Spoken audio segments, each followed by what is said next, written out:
Grabe kapaspas sa adlaw mga ka-Ignition no. Naibuntag des yung tanan no karon December 7, Sabado. So kung nakadumdum mo atong first upload katupang Domingo, December 1. Karon wa jud matag ng panahon, December 7 na. December 7 ba ron? December 7 na Sabado. So mga ka-Ignition no, nagdaghan jud tay kay ila ba nga kanang nabitaw sugdan pero dili humanon kay tungod kay mapulan. Kaya ang resulta wala dugay kaayo. In other words, sa pikas bahin ba or sa laing istorya, kasagaran yun sa mga tao, labi na sa mga Pinoy, mga Pilipino, dali ra jud kayo mapulan, walay patience bitaw nga ginatawag, dili pasensyoso, dili pasensyosa.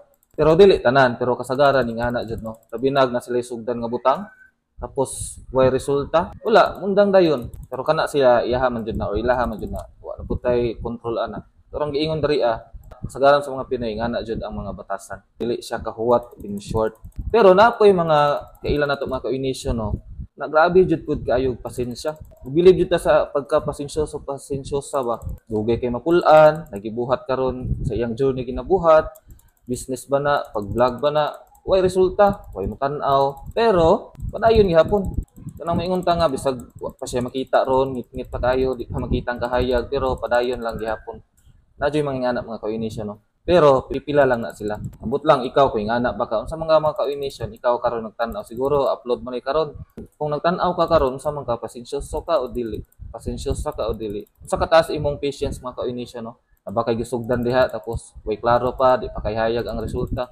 Imo pa babakhang gipadayon or undang na ka. Kaya namugod tay kay ilang mga ka-Ignition no. Usa jud siya sa mga successful nga tawo sa Pilipinas. Actually kuan siya, bilyonaryo. Dili man ka bilyonaryo. Tungod sa iyang pagkapasensyoso, grabe yung patience, siya ang pinakadato sa tibuok Pilipinas. Kini siya iya pa yung naipamana siyang mga anak. Kaya namatay naman siya. Siguro kailan man siguro mo anang tag-iya sa SM, founder sa SM, si Henry C, di ba? Sure ko kailan jud mang Henry C, kasi sige man mag-adtog mall sa SM. No, sige pud mag-adtog Watson. Kasi napon may condominium sa SMDC. Iya man na dagan na siya mga negosyo. So man na siya si Henry C. Pero hibaw mo ka-Ignition iyang kaagi di jud pod basta-basta kung patience ang isgutan. Sa una nagsugod di siya negosyo mga ka-Ignition yung edad bata pa jud pod noon 24 pa iyang edad 1948 lugay na pud siya mga ka-Ignition no 1948 nagsugod na siya og negosyo. Maligya man siya mga GI shoes sa una. Sa una kariton-kariton na si Henry C mga ka-Ignition. Maligya siya GI shoes. Why mo palit gihapon? So ikaw maligya ka diba kasagaran, discourage biya ka kay sugod ka negosyo, minus kayo, discourage dayon, undang dayon. Pero sa Henry C katong 1948 mga ka-Ignition, grabe padayon gid gihapon siya. Gets niyo mga ka-Ignition? No, imong nauna 1948, sugod siya. Kayo'y halin, pero padayon siya. Hantod pagka 1958, nan siya tindahan. Kaysa una, kilid-kilid ram na siya narbaho or mamaligya GI shoes sa Henry C. 1948 to, sugod siya sa kariton, sa kilid-kilid, ligya sapatos. Pero pagka 1958 mga ka-Ignition, na siya tindahan ng ka-Ignition. Usa ni nga tindahan ay aircon. So sa una siya ang usa sa mga naitindahan ng aircon, basta-basta no. Hitabo na 1958. So kung imong naon imagine ng ka-Ignition no. From 1948 to 1958, ang anak kataas ang gibaktas ni Henry C. Kailan mo Henry C no? Basta ka nang tagiya sa SM jud.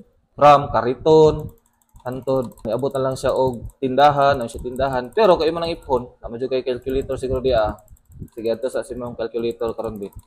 1948 padong 1958 kila man nakatuig mga ka-Ignition. Pulo na katuig mga ka-Ignition di na basta-basta. Karon gani nakay-trabahoon, naway resulta pa ngit-ngit paskuan, gagabion. So siguro mga 1 week undang na ka ba o ma-discourage na. Kasagara no. Kung di kay nga na mas maayo. Pero si Henry C, imong imagine 10 years na siya iyang gibaktas. Kani wa pa jud klaro way halin kaayo pero padayon gihapon siya ingana iyang patience na di basta-basta. 1958 na siya mga ka-Ignition. Pero wa jud siya ni undang. Pagka 1972 nagtukod na din siya pinakauna nga department store mga ka-Ignition. Na siya mall sa kuan ba Quiapo, Manila. Ikatong 1958 kato yung tindahan ng aircon gamay pa man to dito sa Ermita, Manila. Pagka 1972 diha na tayo natukod iyahang mall. SM department store dito sa Quiapo. Again, kung nakay-calculator mga ka-Ignition, imo nang ipon. 1958 padong 1972. Kung wa ko nasayop siguro na nasa mga 14 katuig. Na kanang 14 suma na. Mubo nga higayon o taas. 30 ng taas sa mga ka-Ignition. Taas gyud ang isa katuig, isa ka buwan. Samot na ng 14 years gihuwat jud na ni Henry C. Wa jud siya ni surrender. Imagine na iyang aircon nga tindahan gamay pa karon ana department store 1972 na nahitabo. Pero 14 years pa yung gibaktas. 14 years pa yung gitrabaho jud maayo. I-figure out, i-execute iyang mga gusto pang buhaton. Buhat yung mga ka-Unation. Kung imo nang tan-awa no, department store mall na dako na kay na sa iyang achievement ni Henry C. 1972. Nagsugod siya 1948 no katong sa Ermita Manila sa Tuan. Kariton sunod 1958 after 10 years. Then after 14 years 1972 diha pa naka-mall. Pero kasi ni undang oy bisag na siya mall kugihan gyapon padayon gyapon. Nato nakatukod og bisag ikaduha nga mall. Kung familiar mo kadto mo jud mo Manila no, nagitawag nga SM North EDSA. Ano ikaduha nga mall nila mga ka-Unation ni Henry C. Di ba? First mall 1972. Pagka 1985 ana, ano second mall niya. Pero kung imo jud pud nang pintahon, kung nakay calculator diha from 1972 to 1985 kung wa ko nasayop gihapon, 15 na siya katuig. 15 years na. Ana mo kadugay mga ka-Unation no. Kay na 10 years na yung baktas. Sunod 14 years, sunod na pud 15 years. Ana kataas ang patience ni Henry C. mga ka-Unation. 1985 na nasa ikaduha nga mall, SM North EDSA. Grabe kay si Henry C. mga ka-Unation no. Kung kita manggali, mapulan tag pipila lang ka mga adlaw, pipila ka buwan, tuig. Tsamba na ng tuig, no? Kasagaran sa tua. Dali kay mapulan labi na way result.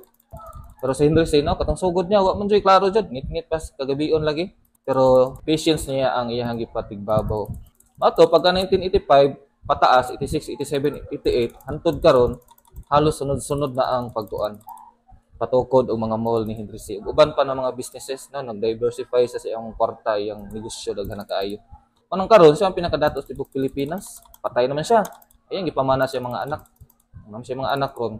Apil po sa top 10 nga pinakadatos Pilipinas. Okay mong tanawon kung wala nang gitawag ng patience ni Henry C. Wa jud tay mall karon nga sikat nga SM. Itong punto karon mga ka-Unation no, based kang Henry C. Parehara man tatawon ninyo mga ka-Unation siya tawo man pud ta. Nasa 24 hours, napuntay 24 hours. No, di man pwede nga iyaha 24 hours ato at 23, 22 pareha ta na 24 hours. Lamang lang siya. Kaya nga naman, nasa patience nga di basta-basta. Pero sa kupang giingon, pareha man ta tao. Di jud musod ang discipline gud gihapon sa to ano. Kung nakay gipang buhat diha tapos resulta, padayon na diha mga ka-Unation. Kung love nimo imong ginabuhat kay one day, di ta kahibaw. Tanan yung ipangtanom ron, resulta ra na siya pag abot sa panahon. Ang pangutana kanusa ang tubag wa ta kabalo. Pwede ugma, pwede sunod buwan, sunod tuig, pwede pod after 20 years. So mabitaw ka nitong pag-vlog mga ka-Unation, wa jud tay pakiani kung nahimutan na or wala. Importante mag-upload jud tag mga video kada adlaw. No, atong paningkamutan, istingan nato ba kung asa tama ni ato ang pag daily vlog karong December sa ipitsaron. Ipitsaron mga ka-Unation nakalimot ko December 7. Check nato kay para di na nato ni masayop kay di ra nato ni edit mga ka-Unation no December 7. December 7 Sabado.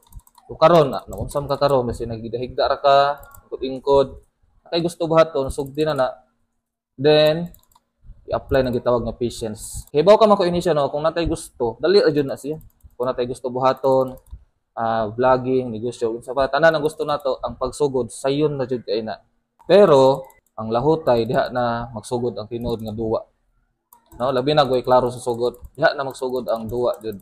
Asa taman i-test jud imong patience, no? So, unta pod kitang tanan makasundog pod ka Henry C. Labi na ng attitude, karakter na taas kayo og patience. So I hope ang ka-Unation no kung niabot ka dres pinakatumoy grabe sorte jud kay ka. Kay kani nga video wa mo tan-awon. Pipila lang maabot dres tumoy no. Kung niabot ka dres tumoy, congratulations and I hope na kay mo-learn ani nga video nga akong gi-share sa inyo karong adlaw nga Sabado, December 7. Dali ring adlaw no, December 1 pitong iagi ba. Domingo karon December 7 na, Sabado na. So at least no niabot nakatabok na punta sa isa ka adlaw, sa isa ka semana. Upload tag 7 ka video, ikapito na karon. So thankful kayo ta ana sa Ginoo. I hope kapadayon gyapon ta ani sa unahan. Kay kini siya ato maning gitanom ron og paningkamutan nato ni siya na ato ni siyang maani pag-abot sa panahon.